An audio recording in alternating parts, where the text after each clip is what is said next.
Hey everybody, welcome to Dad's Den of Pop Culture. Or maybe I should say, howdy partners.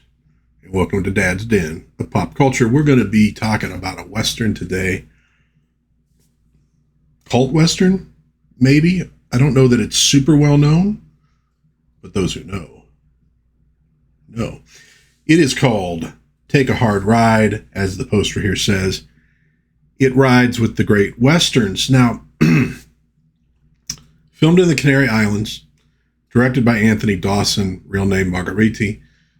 Did a lot of Italian cinema, some Hercules flicks, Wild Wild Planet, Cannibal Apocalypse, so obviously mostly art films. Written by Eric Bercovici and Gerald L. Ludwig. Bercovici adopted the screenplay for Shogun, did a lot of 70s and 80s TV. Cinematography, Riccardo Palatini. So what we have here is a spaghetti Western. But you might notice from the poster, we also have 3 black leads, which would lead some people to saying, oh, it's a Blaxploitation film. I don't think it is. Take a Hard Ride isn't even really a really hardcore spaghetti Western. It has some of the tropes, but it also has some of the tropes of the classic American Western. Has a score by Jerry Goldsmith, and that alone kind of takes it a little bit out of the spaghetti Western realm, gives it a somewhat different sound. And I think that it does stand with a lot of great Westerns. I'm not saying this is one of the greatest ever made, but it is a very legit Western film that I think fans of Westerns will appreciate. I don't think it really falls into the Blaxploitation realm. It has black leads. There were black cowboys, boys and girls. They weren't unknown in the American West. But it doesn't really have that exploitive feel. Or a really hard focus on race that I think would put it into that Blaxploitation realm. So, let's talk about Take a Hard Ride. I got a lot of imagery for this one because there's a lot of really great images. And that's something that spaghetti Westerns were awfully good at are those visual moments. So the first person we see is Lee Van Cleef. So we know we're in for a party. The stalwart of spaghetti Westerns, playing a harmonica on the steps of a church. The Reverend comes out, gives him a look, and again, spaghetti Western, we're going to get a lot of close-ups of faces, especially Lee Van Cleef, and they're generally really good close-ups of faces. He wanders over to this corral as people start to arrive for Sunday service, and he's hanging out menacingly, looking at them. We get a good close-up, the gun in the foreground, again, spaghetti Westerns. This is sort of that style of cinema.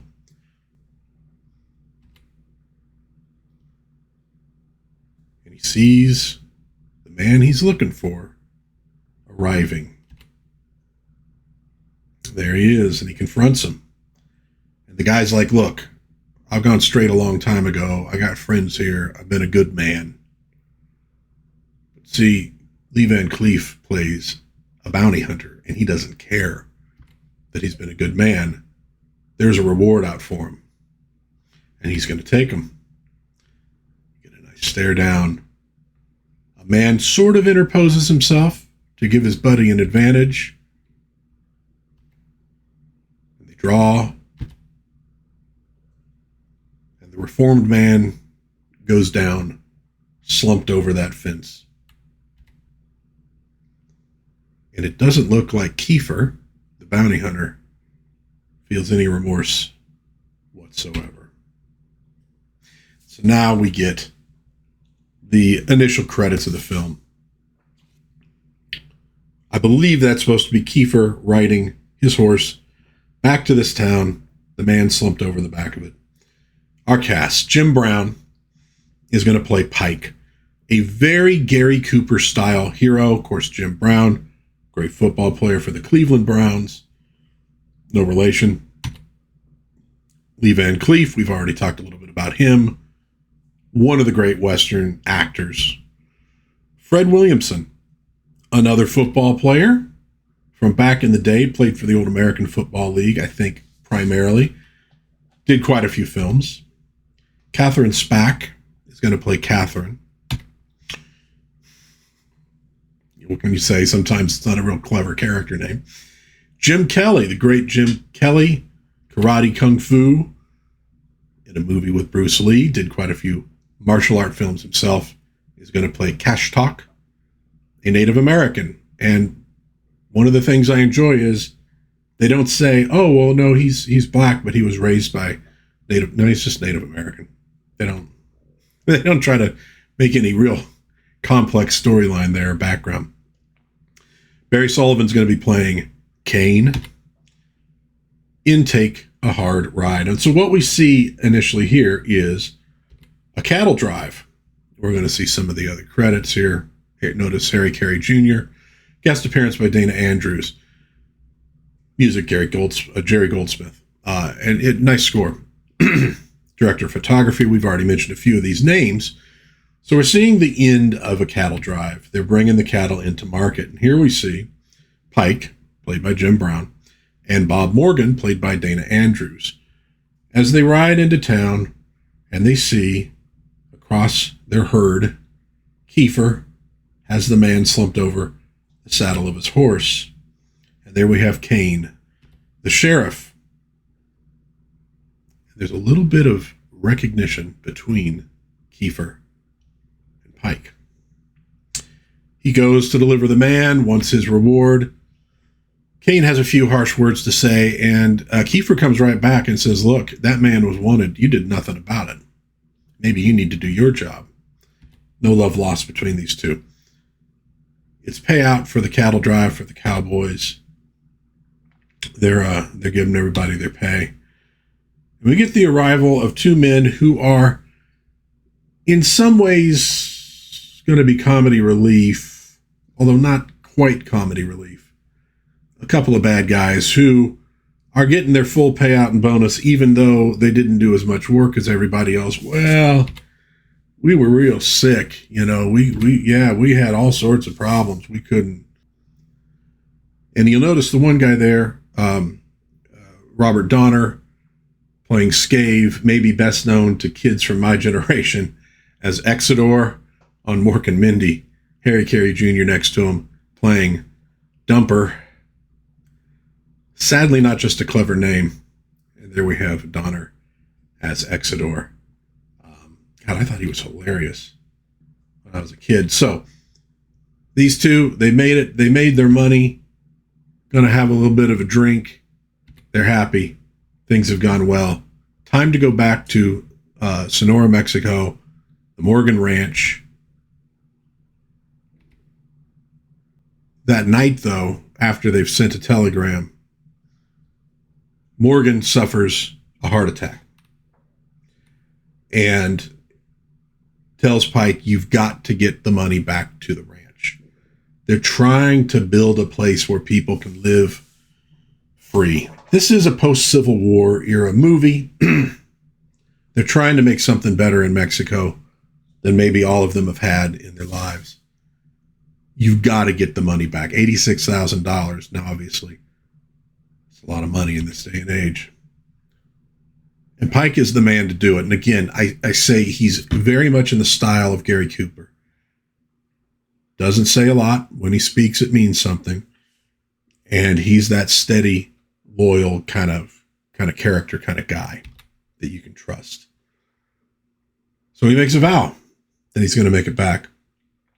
The next day, Morgan is buried,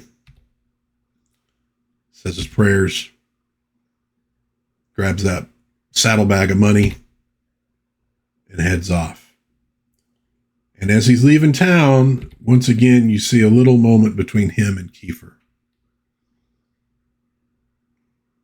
Maybe Pike is a wanted man.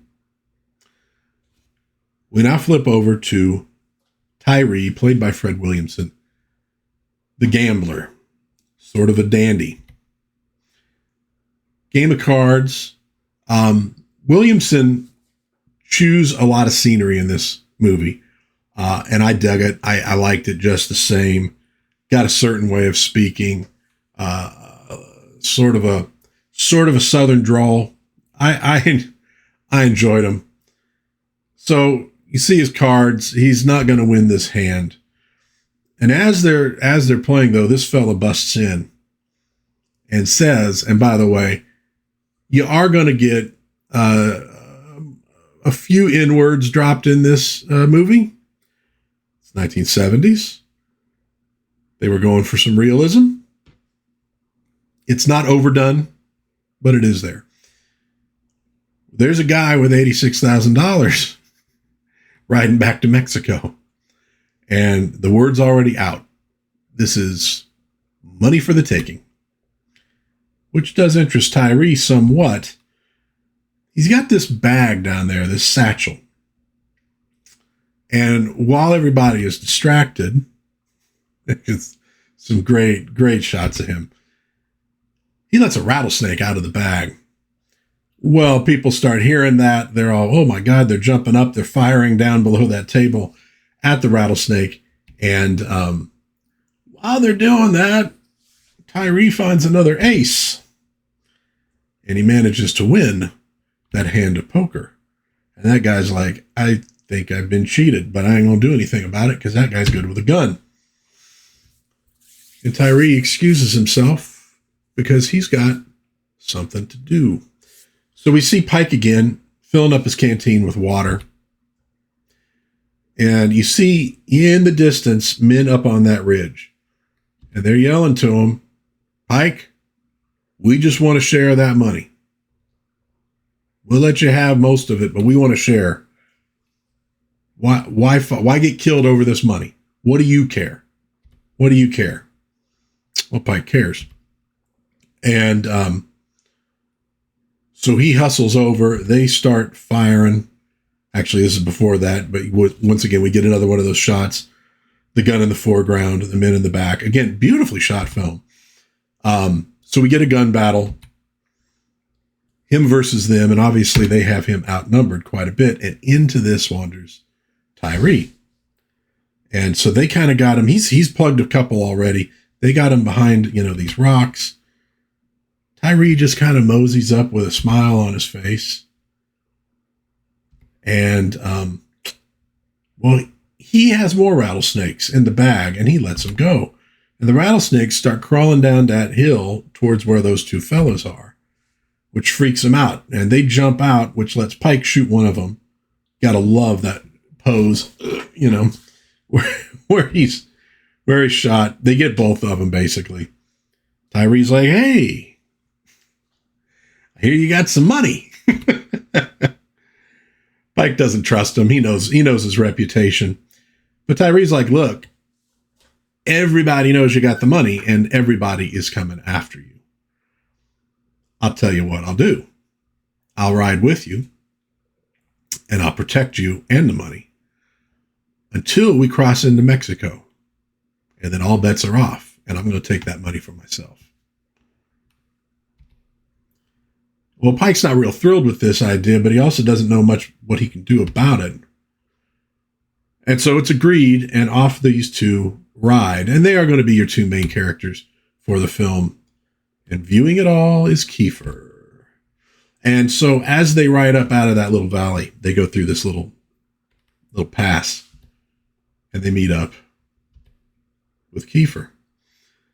Now, there's recognition between Kiefer and Pike. They're not saying anything about it. And it's sort of could you guys move out of my way? I'm riding through. Well, why don't you move out of our way? It's a little bit of men sizing each other up, taking their measure. Ultimately, Kiefer's like, yeah, okay, I'll move out of the way. It's fine. He rides a little further up, stops, turns. He's taking his measure of these two guys. He wants that money. At that moment, while he's still watching, another gang comes after Pike and Tyree. and they go off riding. These guys are coming after them. They round this corner and see this drop. And so they decide to move off to the side and let those guys. So off they go down this thing with the horses. It's a hell of a shot. I pray the horses weren't hurt in the making of that shot. And they watch these guys fall to the bottom. So another gang has been avoided. They're going to be dealing with a lot of this. And Kiefer looks on. At this point, Scave and Dumper come across these men that have just, or maybe those are the guys that they initially shot. They're robbing their bodies. You get an idea of who they are. So Tyree and Pike stop, take a break. Tyree's kind of playing with some cards. Pike is admiring Tyree's gun. You get a little bit of a data dump between these two guys, but not much. Again, they're kind of taking each other's measure as well here. And Tyree ends up pulling his gun on Pike. Now, kind of playfully, Pike doesn't look real worried that Tyree's gotten the drop on him. And that's because he took the bullets out of his gun while he was looking at it, and he throws them down on the ground. And Tyree's not real happy about that. But again, these guys are kind of measuring each other up and what they're capable of. Now we see Dumper. And if you go, God, it kind of looks like he is. That's what he's doing. And Kiefer comes up behind him, not really where I'd want to be, with a gun on him. Takes him back to his little campfire with Scave and basically says, you two are working for me now, and we're going to go get that money. And a couple reprobates, they're afraid of the guy, totally untrustworthy, but they're going to go along with it for the time being. Kind of remind me a little bit of the Miller's Outpost Cowboys, except the Miller's Outpost Cowboys were more honorable, and we never had to see either of them using the bathroom. So they're scared of this guy as well. They should be. Back to Pike and Tyree as they ride on, talking, getting to know each other. And then we see a nice close-up of Jim Kelly as Cash Talk. And he's like up on a ridge, kind of watching these two guys. So very much kind of the Indian scout concept for the character as he watches them go by. And then he hears a scuffle. This woman, Catherine, is being attacked by these men. He runs in. We actually get a little martial arts, and we get a little bit of humor too, as you can see, where that guy's being kicked. So there's a little bit of humor in this film. She sees that her husband has been killed. Looks with hatred on the men who have done it. They're not done. These guys hear the gunshots and the screaming and such. They rush in as these men are attacking her. We get some gunplay, and those guys, those villains, are taken care of rather quickly. Cash Talk is very devoted to Catherine. She's gone through a terrible thing, and these two are kind of like, we're going to have to take them with us. I mean, their horses are gone, etc. They're not going to survive out here. So they invite them to ride with them. So now we got 4, at least for a little while. It's going to add some dimensions to this. Okay. Kiefer now runs into another gang of guys that are out looking for the money.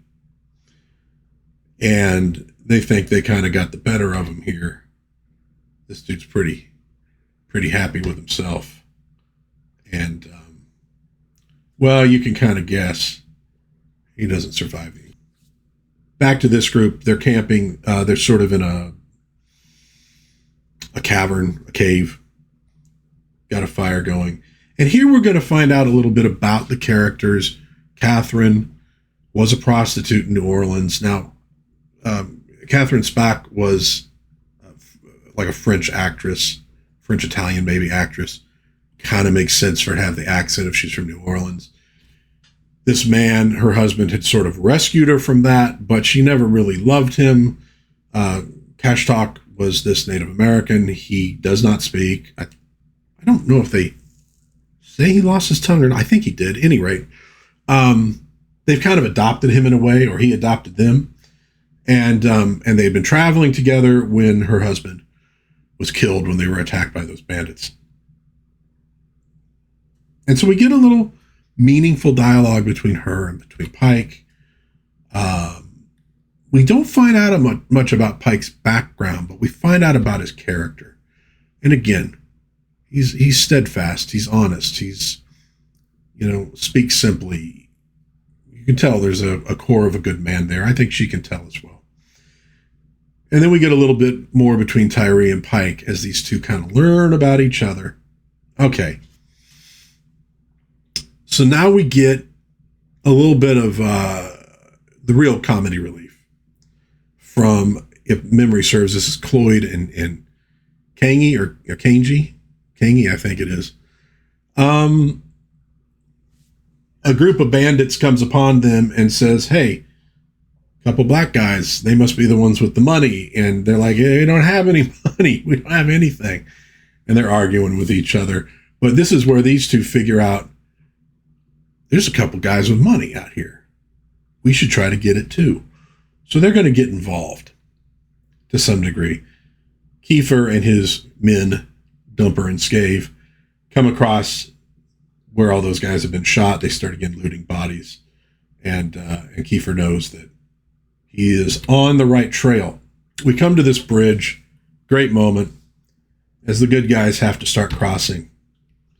Again, some nice shots. And then Cloyd and Kangi come upon them, and they start shooting.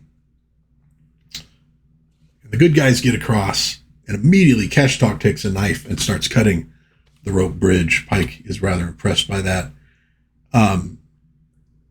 Cloyd is like, hey, you go across, get him, as he's firing. And then the bridge goes, and he's like, get me up, So again, kind of played for comedy with those two. It's not great. To me, it's one of the weaker parts of the film. You could have probably made a shorter film without it, and I don't think it would have made a massive amount of difference with these two. And, well, we'll see a little bit more of them later, but here's the good guys as they ride off. So Kiefer has some plans. He's hooking up with this guy who fancies himself sort of the sword of God, ex-Confederate, soldier, officer, who knows. He's a bit of a nut. Kiefer thinks he can use him and, join God's army and get that money because we know those men are going to use it for evil purposes, yada, yada, yada. And you can see here Scave and Dumper with, one of the crazy dudes. Crazy dude's men. Just love that shot of Harry Carey Jr. there. So what this guy brings to the game is a Gatling gun. So they're going to use a Gatling gun to go after this. Well, it's now a quartet, I guess. Meantime, these two are still out arguing, and bandits come upon them, and they don't ask questions. They shoot first. And we lose our comedy relief. But are they bandits? Well, that is Kane, the sheriff, who turns out to be a corrupt sheriff. He's making a play for the money as well. As our folks keep moving on, and here's the wagon with the Gatling gun chasing after them. And those two are always plotting to get a little bit more than maybe they deserve. They feel very confident they're going to win this one. Kiefer doesn't trust any of them. So you see them on that ridge. These guys take off running down into this canyon, this little defile. They start shooting. Sort of got them pinned down. You get this whole running battle scene in this canyon. Good stuff, good gunplay. Cash Talk, takes a guy out with a knife. Tyree at one point plays dead. shoots a dude. They manage to get up into this little, I don't know what you'd want to call it, but a little place where there's a little bit of cover, essentially. But they're pinned down pretty good. And Catherine makes a decision. We don't necessarily understand what it is right away. While these guys are doing what they're shooting, they're trying to hold them off, and Cash Talk is climbing up to see if there's a way out. She makes a run for it with the saddlebag, gets on a horse, starts galloping away. They open fire on her, and she is hit. And the fellow operating the Gatling gun is like, holy crap, I just shot a woman. He's bothered by this. Tyree is like, she took the money, and now they got the money, and this is all for nothing. And Pike's pretty amazed too, because he had some trust in her. And these guys look down as, and Cash Talk, of course, he's lost her, he's lost, her husband. These two people have meant a lot to him. But those guys are looking down as Dumper was like going through, saddlebag was empty, and that's when Tyree sees the money blowing in the wind. She had emptied the saddlebag of the money and then took off to lead them away. He's kind of amazed. Pike and Tyree grab as much of the money as they can. They come up around the canyon and commandeer the wagon with the Gatling gun and take off with it and ride it over this canyon. Nice shots. They kind of make a jump for it. It destroys the Gatling gun, which was the purpose they were going after. They're pinned down for just a moment, but they have now an escape route, and they get away. And so we'll see them going over these dunes, looking for water. They find a watering hole. The water is poison. Kane and Kiefer now meet up, and Kane is trying to take charge, but Kiefer manages to get his men on his side. He's building quite the little gang. Cash Talk now shows up, finds these guys. He's going to go with them. And we get this little power play between Kiefer and Kane that Kane, frankly, loses. The men are going to stand by Kiefer. So our heroes now find a little way station where they can buy some horses. And we see this man riding into this sort of town that this way station is right next to. And it is Kane. He's been turned away from Kiefer and his gang. So while these guys are eating with this old man, and Tyree's kind of keeping guard, has a conversation with the kid who says, I wish I had a gun like that. What do you want with a gun like this? I want to kill the men who killed my parents. Tyree's like, damn. You could tell Tyree's a man who doesn't take a whole lot seriously. And he's looking out for number one. It's kind of a Han Solo type. He's that kind of character. And he's learning some things. He's seen a woman sacrifice herself. He's seen Cash Talk and his ties to these guys. He sees Pike keeping a vow to a man who's died. So we're getting some character development. Kane sees an opportunity to get these two guys, and he sneaks up with a gun behind Pike, who is, he's going to shoe the horses. He's doing some blacksmith work. And we hear a gunshot, and Kane goes down. And it's by Kiefer. Kiefer is right there, and he now apparently has Pike at his mercy. Pike's like, what are you going to do? And, obviously Pike is now, we kind of know he's a wanted man. So this is a twofer for Kiefer. Get the money, get the bounty. But Tyree is waiting back there. And so this is not the time. And so Kiefer is forced to retreat. And he goes and meets with this, I guess, a Mexican bandit, or kind of a bandit chief. Heavy guy, eating chicken. And he's like, we got this opportunity to get this money. I need a bunch of men.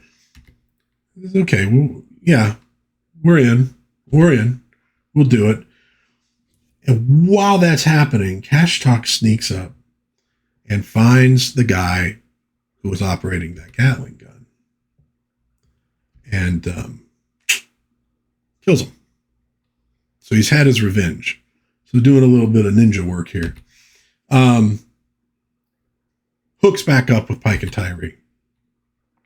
We're on the last leg of the journey. We're passing into Mexico now. And they come to this, what I guess was a prison work camp. And we do get a flashback of Pike being a prisoner there. And this is probably, he obviously had committed some crime, was in this prison camp, and probably escaped. This is all sort of subtext. This is me sort of going, okay, I think this is what they're doing. Because honestly, if there's a fault in the movie, you don't really find out enough about Pike and his history in the film. They needed to probably show you some of those flashbacks earlier on to give you an idea of how they were foundational to his character. And you don't actually get that, but you can kind of put the puzzle pieces together as you go. And this is him sort of like going, God, I've come back to this place. Tyree's like, well, we're in Mexico. I kept my promise. But now I want the money. And so you get the standoff between these two. Tyree draws, but Pike already has his gun drawn. All right, let's do it with fisticuffs. Take off the gun belts. As Cash Talk stands up there and watches, we get a little bit of a fight between these two. This is classic masculine filmmaking. Tyree's on the edge of being Pike's friend, comrade. But you gotta have that fight. Like, who's the better man? We gotta have it physically solved before we can take that final step into friendship. And you see that with a lot of films about heroes, about men. So back and forth. And then the kid from the way station shows up, shouting a warning. And he comes, Pike runs over and he says, there's men coming. There's a whole army coming. Okay, well, it's no time for fighting. He says, Cash Talk, get him out of here. Take the money and get out of here. Get to the Morgan Ranch and get help. And this is where I kind of got the idea that Pike knew there was a back way out of this sort of box canyon because of him having been there and maybe used it to escape in the past. It's never said outright, but that was the feeling I got. And he's like, Tyree, you don't need to hang around here. You might as well, the money's leaving, you might as well leave with it. And here we have the army approaching. And Pike is sort of taken like, okay, well, what do I got here? How can I survive? What can I do? And we get this moment. Can Kiefer trust this bandit? Well, Kiefer has bigger problems as Dumper and Scave now decide to make their move. And as the bandit watches, Kiefer basically takes them out. But he gets shot in the process. So he's now kind of wounded. And the bandit's like, I don't need you anymore. This is my operation. We're going in. Well, Tyree decides he's not going to bug out after all.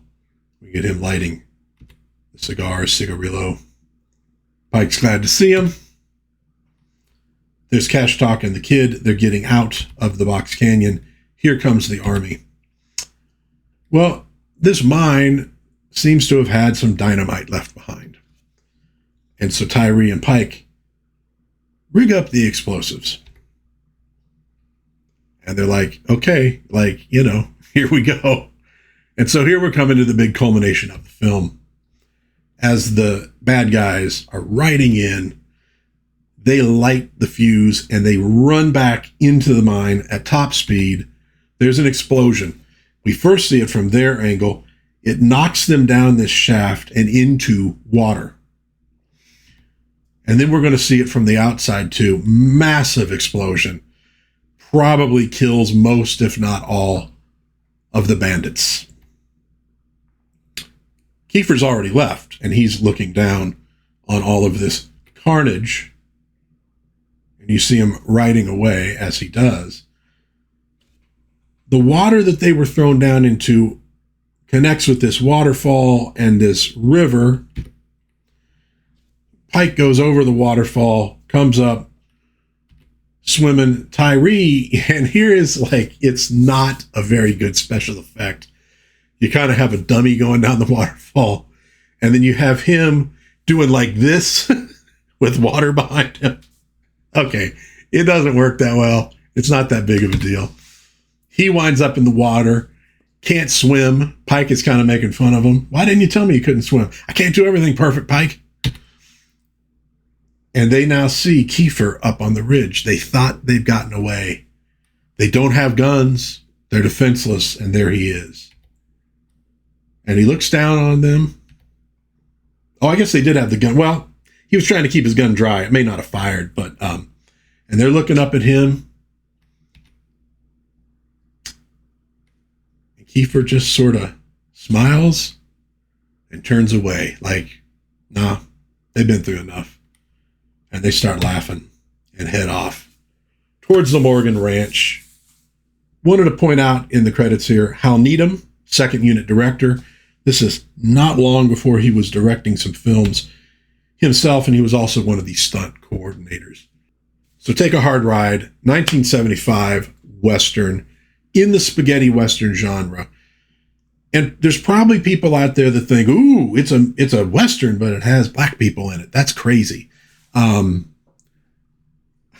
Maybe it was crazy. I don't know. It wasn't crazy that there are African Americans in the Old West. Bass Reeves, Nat Love, there were many others. But if you think you're going to be watching a sort of exploitation flick, you're going to be wrong. This is a solid and fairly traditional Western. Pike is the heart and soul of it, the dependable man, the Gary Cooper type, the man of few words, on this mission to get the money back to the ranch where he and others can build a better life. Tyree is sort of your Han Solo roguish type who, the gambler, the dandy, who sees some character growth, becomes one of the team, becomes sort of a brother in a way of Pike. Does he stay on at the ranch? Who knows? But he probably gets there either way. It's a fairly traditional Western with traditional American values. Some good writing, some good gunfights. We get a good little fist fight between Pike and Tyree at the end. Has all the elements that you want in a Western. Nice score by Jerry Goldsmith. I give it a high recommendation. It's a fun movie. It's not a perfect movie by any means. It's not one of the greatest Westerns ever made, but it is a solid, entertaining Western. Worth the time to watch it. Thumbs up. Go take a look at it if you get a chance. I think you'll probably enjoy it. Take a Hard Ride with Jim Brown, Fred Williamson, Jim Kelly. This is sort of the second in the trilogy of films those guys made together. The first one was, I think, Three the Hard Way.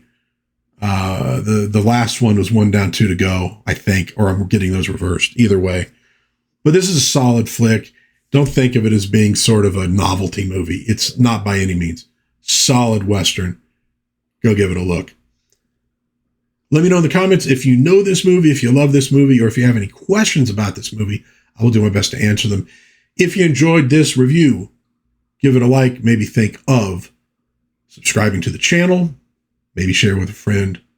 I really appreciate whenever anybody does that. Helps this little channel grow.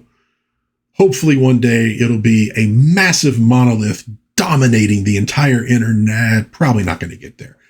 But hopefully what I can do is make a place where we could talk about cool stuff that we like and get away from maybe some of the negativity, the drag that the internet can be. I try to keep it generally positive here. If you're into that, you might dig this little pop culture channel that I have. Until next time, God bless everybody. Please be kind to one another. Have a little bit of fun out there. Maybe go ahead and watch Take a Hard Ride. And I'll see you hopefully soon in Dad's Den of Pop Culture. Bye-bye.